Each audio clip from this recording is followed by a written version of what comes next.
It's official. The US have unsanctioned Iranian oil for the first time since 2018. So, not just oil on sea, which they unsanctioned during the war, but any oil that Iran produces now does not have any sanctions on it, which means anyone can buy it and Iran doesn't have to give any more discounts regarding that oil because he used to give discounts because it was sanctioned oil. So, there was a risk associated with it. So, to sell that oil, Iran would give quite a bit. It used to be a $10 discount to the market price, but now it is the market price.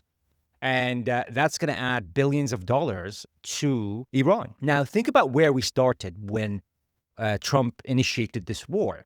He expected Iran to capitulate. He wanted complete surrender. He said that he's going to choose who the leader of Iran is. And now he's unsanctioned Iranian oil. He's forcing Israel to cease fire in Lebanon, which they're occupying right now. And they're in discussions about how to ensure that Israel withdraws from Lebanon. This is a big, complete 180 degrees change in the US's position and stance.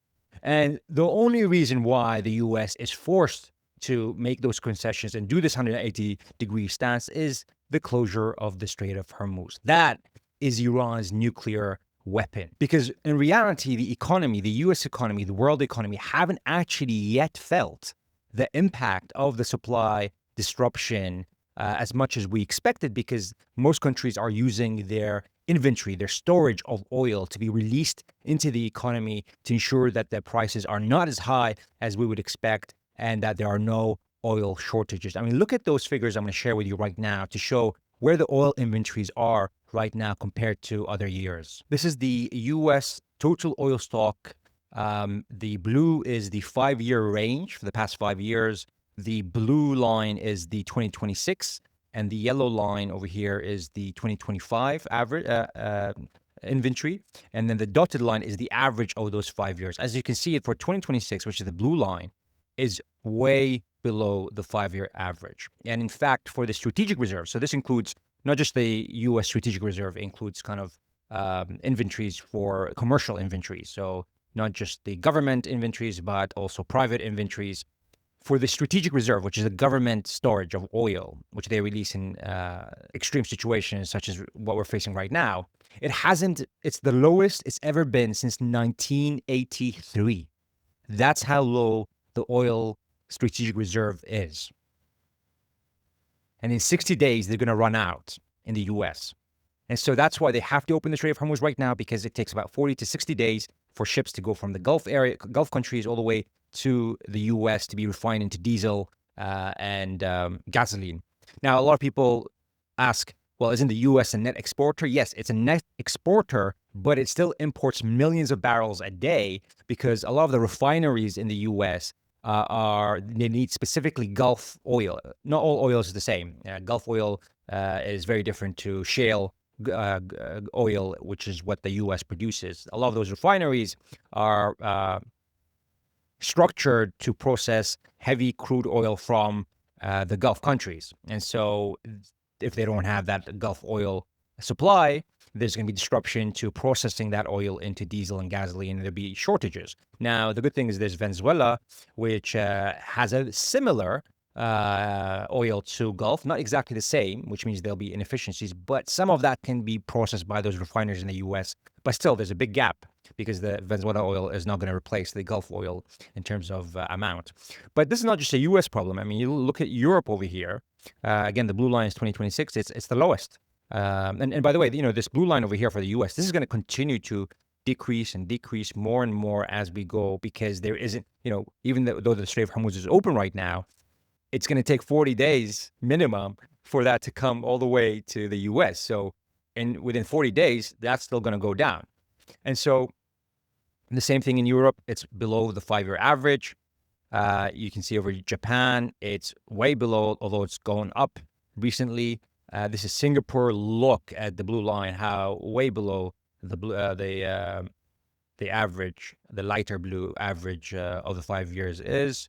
And then you've got Fujairah, which is basically in the UAE. This is showing how much they don't have in terms of their inventories over there. So they are trying to get rid of everything. And that shows that there's there's a high demand for things and they're not able to produce enough to sell. And this is the total inventories. So this is the whole global world, and you can see way below the 5-year average or even last year. And this is going to continue like this for the next couple of months. And a lot of people are asking, how can Iran trust the U.S. after what the U.S. did, after what Israel and the U.S. did by, trying to negotiate with Iran, and during negotiations, they killed the negotiating team, or they killed the leadership, they killed the Iranian people. And the thing is, you don't actually have to have trust right now.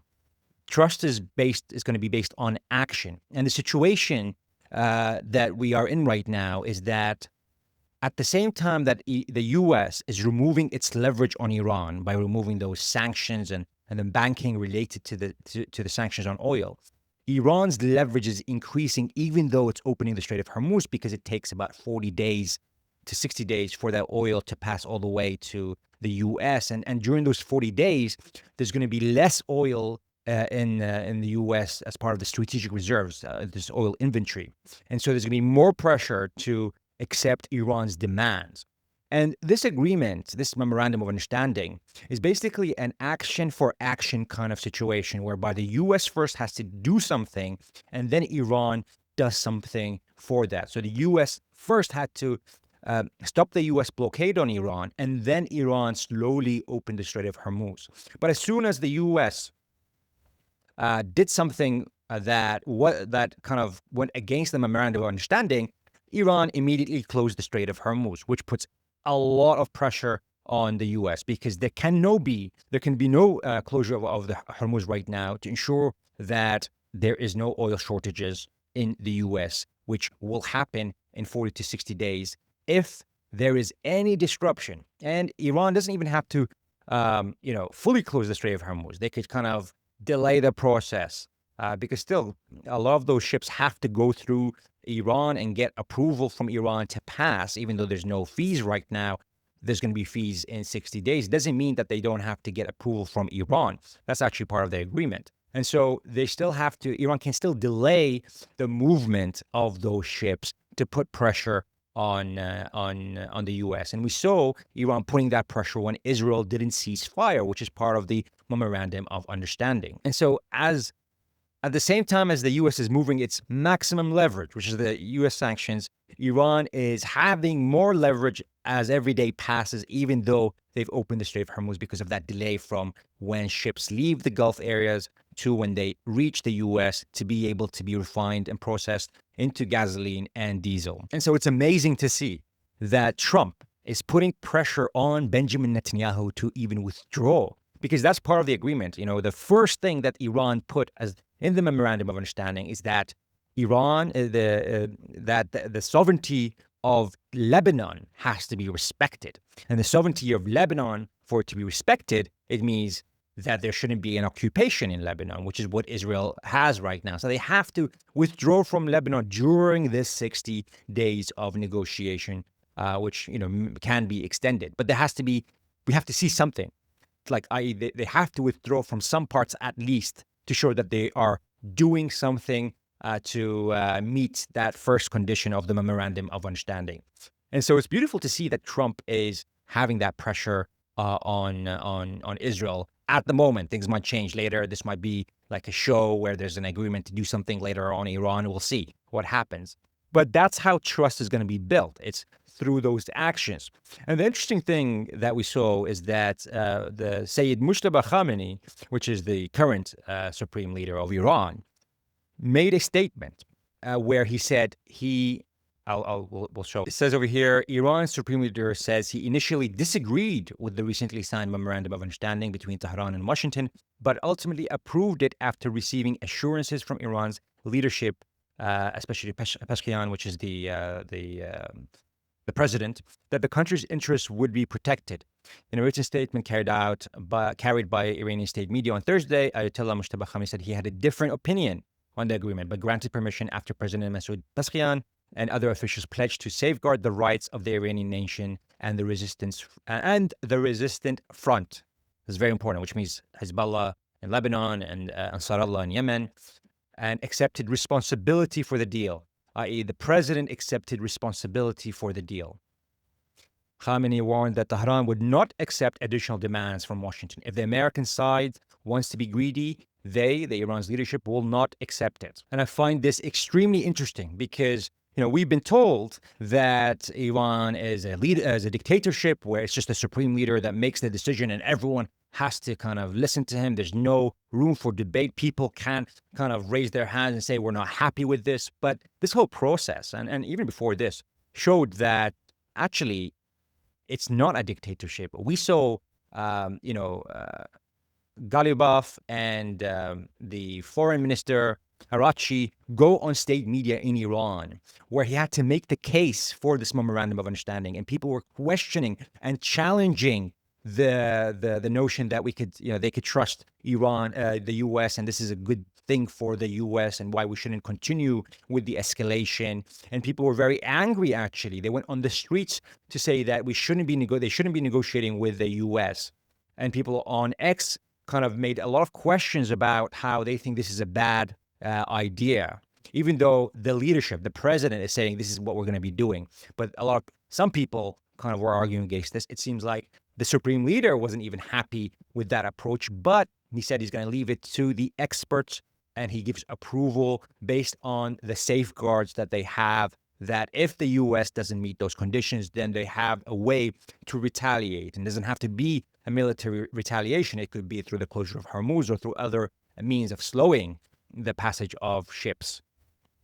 But this kind of breaks this whole propaganda that the West has created around Iran for the past decades of how people cannot say anything against the government. But we're seeing it in front of our eyes that they're saying things against the government with this deal. And so that's very interesting that he came out publicly to say that he's not fully with this deal, but he'll let it see where it goes, which is a good thing. I think that, getting into a solution where, we don't escalate and there's no damage to the Gulf countries and to Iran and to the region is a good thing, as long as they can start to trust each other. And, there's not going to be, even after they get into a deal, assassinations of, the Iranian leadership. And that's the issue, because I could see the U.S. realizing this is a big mistake. Trump realizing this was a terrible mistake based on the information he received from the Israelis especially. But Israel isn't going to stop. And that is the problem that the Iranians face right now. Because even if Benjamin Netanyahu goes away, it's looking like Naftali Bennett is going to be the prime minister. He came on Piers Morgan and said he's going to be the worst enemy of Iran. And they're not going to stop. They're going to continue to attack Iran to ensure that this government goes away. And that's the challenge for the Iranians, because they could get into an agreement with the U.S. and Trump may even, in a interesting world, be against Israel or start to be against Israel.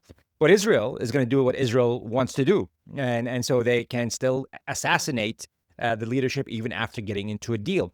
And for Iran's perspective, they know that this isn't the last battle they've had, this war with Israel. It might be the last battle with the U.S. because it's a city adventure that the U.S. went on that was really misjudged and miscalculated, as we've seen from the damage that Iran has inflicted on the U.S. bases and the concessions that the U.S. is doing right now because of the control of Iran over the Strait of Hormuz and their military capability, which is only improving because of the support they get from Russia and China. But Israel is something that they may have to deal with another time. But they want to make sure that U.S. is not fully involved in that next battle with, unfortunately, the battle. I say unfortunately because it would be great if we can come to a peace, in the whole region. But it doesn't seem likely that that's going to happen. Now, from Israel's perspective, of course, they see as, Hezbollah there, that Iran is now more supportive than anyone has imagined. Everyone was kind of labeling Hezbollah as a proxy. A proxy means Iran controls it, Iran uses it. But actually, they've even, the reason why the Strait of Hormuz wasn't fully open when they did the ceasefire in April is because as part of that, Lebanon was included as part of the ceasefire, and Israel didn't accept that. So that's why the economy is a lot worse than it could have been if Israel accepted that ceasefire. And that's what Iran a lot of times trying to do, is to trying to connect the challenges that are to come, the challenges with the economy, the prices that are going to continue to increase, with Israel's non-acceptance of a peace deal of stability in the region. And their motive to attack Iran again and again and attack Lebanon again and again. So let's see how much pressure the US is going to put on Israel. They can put a lot of pressure. They have the ability to remove defense capabilities, intelligence from Israel.